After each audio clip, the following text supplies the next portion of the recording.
Hello, what's up mga teng? Welcome back sa my channel. This is Teng03, ang inyong lingkod. Muling nagbabalik sa panahon. May bagyo po, ano? Pero buti na lang, hindi masyadong maulan dito. Pero nabaha na doon sa kabilang barangay. So ayun, kahit na po dito sa aming lugar ay may nag-deliver pa rin na Shopee, ano? No one can stop. Bali dumating na po yung order natin para sa ating sakyan, no? Kasi nga po, minsan kasi sobrang init pagka nabilad ng araw. Yung sakyan sobrang init, so nahihirapan po yung aircon natin na lumamig. Kaya naawa po ako sa aking anak sa likod, kaya umorder po tayo nito. I-unbox po natin. Let's go!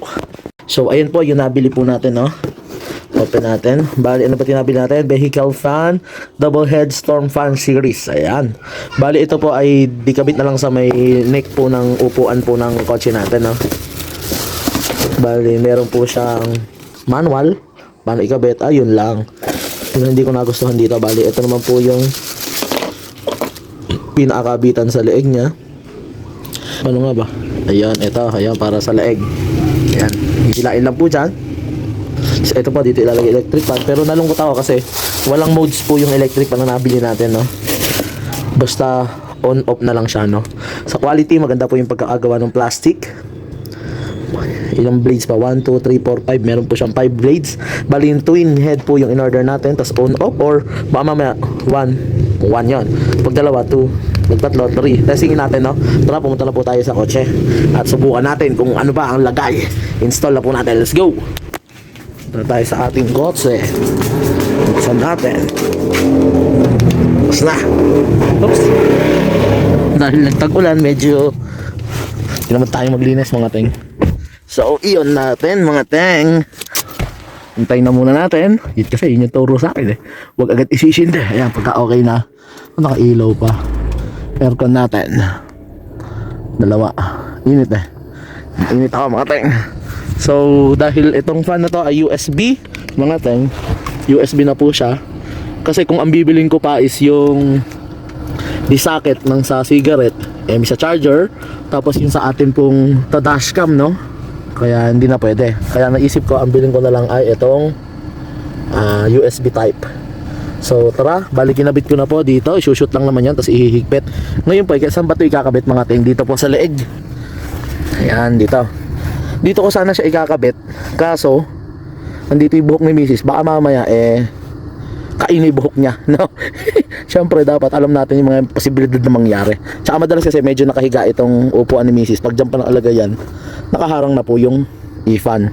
Pwede naman siya idasog na ganun, no? Pero dito natin ilagay para mas solid. Kasi madalas nandito sa likod yung aking anak sa tapat ko. Kasi nga, di ba? Ewan ko din ba? Hindi, pero kasi nga mas safe pagka nasa likod ng driver. Kasi yung driver iiwas siya pagka mabubunggo. Di ba? Iangat na po natin. Unlock lang natin to, mga teng. Susuot lang natin dito, mga teng. Ayan, naku, medyo mahigpit. Ayos nga yun, yung medyo mahigpit para maganda ang laban.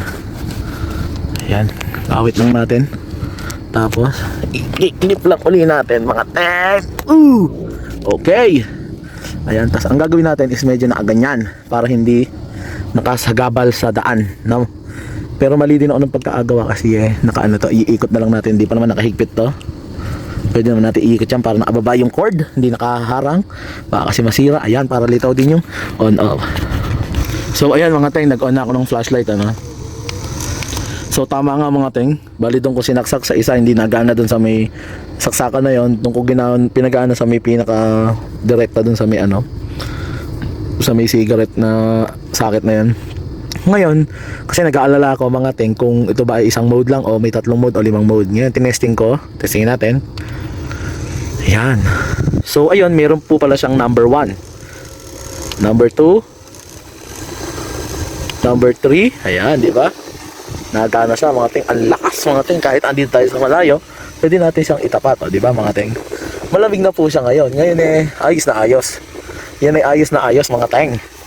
Kahit malayo, isa pa lang yan, tapos andito isa. Pagka dito naman sa gitna, pwede na din kasi nakahanginan din naman siya. Igagalaw nyo na lang kami niya, mga tingo. Yan. So pagdating sa ingay ng electric fan, ng mini fan, ito yung 1. Sakto na, hindi na nakaka-istorbo yung ingay ng fan niya. Kasi pagka nag-sounds tayo dyan, kahit mahinalay sounds, hindi na masyadong rinig to, no? Ito lang medyo maingay yata, may tumutunog eh. Tapos pagka number 2, Medyo mainit yung isa na ito ah. Gawa ganon. O, nagbe-break in pa. Ito, smooth lang under na ito eh. Oh, mga ting. May vibration dito eh. Mamaya tingnan natin. So, number 3. Ayan, smooth na may like, yeah, ganda oh.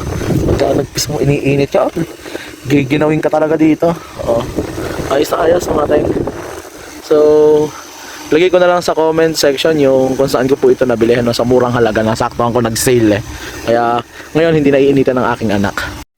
So ayun mga teng, dito muna tayo, magpalamig muna tayo. So ayan mga teng, ayos na ayos po yung nabili natin. Para sa akin 5 star po ito, malaking tulong no.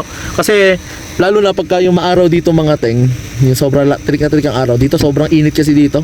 Hindi pa kasi ako nakakapagpatint, pero sa isang linggo mga teng, samahan nyo ako, magpapatint na po tayo. Tingnan natin kung ano ba yung maganda. O mag-comment nga naman kayo kung ano yung magandang film po dito na pwede na ipalalagay natin po sa ating kotse na mga teng. So hanggang dito na mga teng. Don't forget to like and share my video. Then please don't forget to subscribe na mga teng. So hanggang dito na mga teng. Peace out.